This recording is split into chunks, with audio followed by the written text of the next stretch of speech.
reading time with Parker and Sawyer. We're still reading The World According to Humphrey by J.D. G. Burney. So if you missed out on any of the chapters, you can check our Facebook page. So let's get to it. Chapter 6, Moonlight Madness. I waited until the school was completely quiet. No students, no teachers, no Mr. Morales. Then I got busy because I had a lot of work to do. Big work for a small hamster. First I took the Moonlighters Club clipping out of my notebook.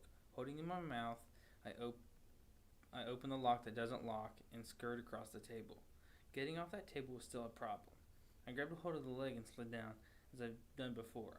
It makes me feel a little queasy in my tummy, but it would be worthwhile if Aldo could get a girlfriend. I hurried over to the big machine, which was very high off the ground, and it seemed impossible for me to get up there, but I had it all planned out in my mind. Curl up the wastebasket. Oh, I didn't know it would sway like that. Leap over the seat of Miss Brisbane's chair. Whoa, slippery. Crawl up the rungs to the chalkboard tray behind it, along the chalkboard tray to the bookcase. Then the hardest part, the dive from the bookcase to the overhead projector cart. If you ever try it yourself, don't look down. I was practically home free, but I decided to get up to the lit part, still holding the newspaper clipping in my mouth. I grabbed onto a big screw sticking out of the side and pulled myself up. Then I reached up as high as I could, just barely managed to touch the top. Good thing I've got big muscles because I was able to pull myself up. I was there. It was like climbing Mount McKinley, the tallest mountain peak in the United States. I quickly pushed the switch. I wish I had some sunglasses because I was suddenly surrounded by blinding light. It was like being inside a light bulb. I took the newspaper clipping out of my mouth and carefully laid it on the flat glass. Then I looked up at the wall and no. Up on the screen was a picture of a car, and behind it there was jumbled up backwards writing. I realized that I laid the clipping on the glass upside down. I quickly turned it over, and there it was. All the information about the Moonlighters Club, right there on the wall, with the outline of the car behind it. Aldo would be coming soon, so I hurried back to my cage. It was faster getting back because it was mostly downhill until the very end, when I had to swing my way up the cord to the blinds and back to the table.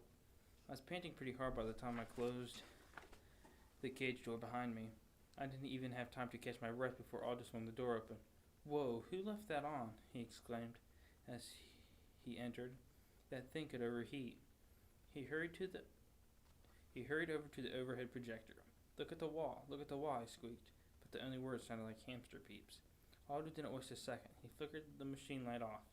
All that work was for nothing.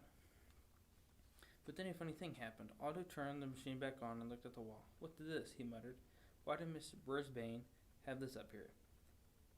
"Hey, nice car." He squinted at the screen. "Look, Humphrey, the Moonlighters Club is for people who work at night like me." And me, I thought. I was still quite exhausted from all that effort. Aldo stared at the big ad on the wall for a while. Then he turned off the projector and went to work and never mentioned it again. Yes, I was annoyed. I had failed, but at least I tried, which was more than I can say for one of my classmates. Yes, Saya Nasiri, with my own furry ears, I had heard her promise Miss Brisbane that she would raise her hand in class, but so far she had been as silent as a statue. Her week was almost up, even though I'd scolded her the day she fed me. She paid no more attention to me than she had to her teacher. You should really listen to your teacher, even Miss Brisbane, and you could always listen to your hamster. I was worried about Aldo and Saya, but I have to admit my journey had been so tiring that, nocturnal or not, I slept soundly the rest of the night. The next day, in a very surprising way, "I have something to share with you all," Miss Brisbane said. She held up a postcard with a picture of a colorful Paris perched in lush green trees. A postcard for Miss Mack. It says, "Greetings to my favorite class in the world, room 26. I'm now working in a school here in Brazil. This country is beautiful and friendly. I really enjoyed talking with the parrots in the rainforest. I miss you all, especially my pal Humphrey. Lots of love, Miss Mack." Happy.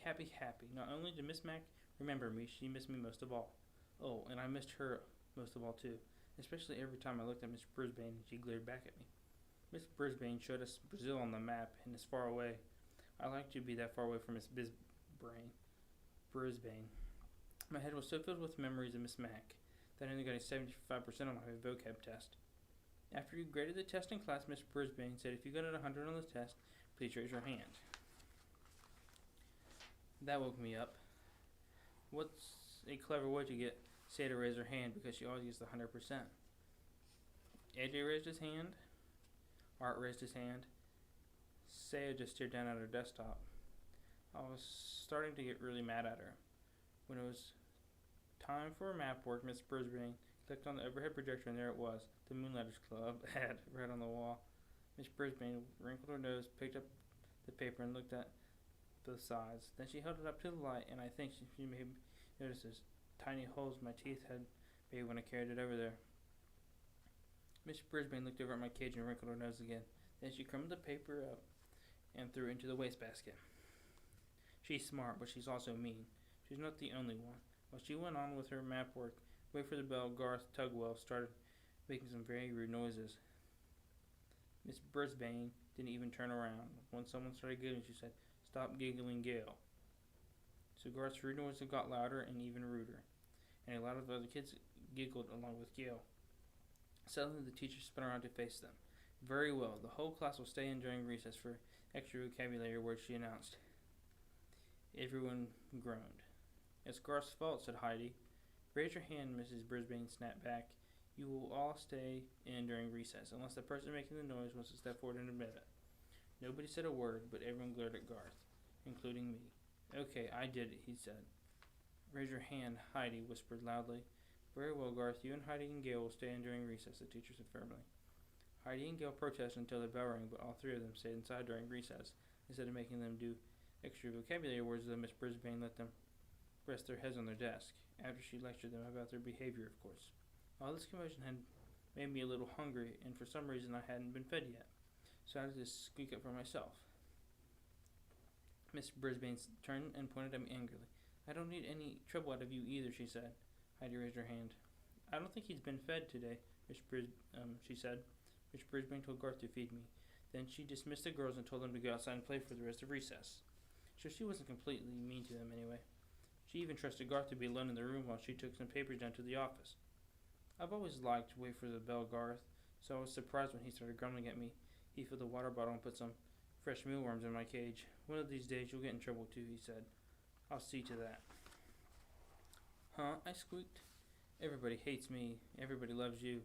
You're just a rat in disguise." The words hurt me a lot. Why would Garth say that? I mean, sure, almost everybody does love me, but I don't make rude noises and get other people into trouble. I was still pondering Garth's behavior when my classmate returned to room 26. Miss Brisbane must have gotten rested up over the recess because she greeted them with a smile. "I have a surprise for you," she told the kids. Surprises always get the class's attention. They think surprises are always good. However, I know that surprises can be bad, like the day Miss Mack left me forever. "We're going to pick who gets to take Humphrey home for the weekend," she explains. "Now you all know whether or not your parents gave permission for you to bring him home. So if you'd like Humphrey this weekend, raise your hand now." Hey. You should have all seen the hands that went up. I could hardly believe my eyes. Miranda, Heidi, and AJ, and every single hand except Garth's. Even Saya Nasiri raised her hand. Miss Brisbane noticed. "Saya, do you think it will be alright with your parents?" she asked. Saya nodded her head. "I can't hear you," said Miss Brisbane. "Yes, ma'am," said Saya. It was strange to hear her voice in the classroom. Miss Brisbane gave her a note to bring back from her family on Friday. I napped the rest of the afternoon, but whenever I woke up and glanced over at Saya's desk, I saw her doing something I'd never seen before, smiling. So, this has been Chapter 6 of The World According to Humphrey by Betty G. Burney. If you've missed out on any other chapters, feel free to check our Facebook page.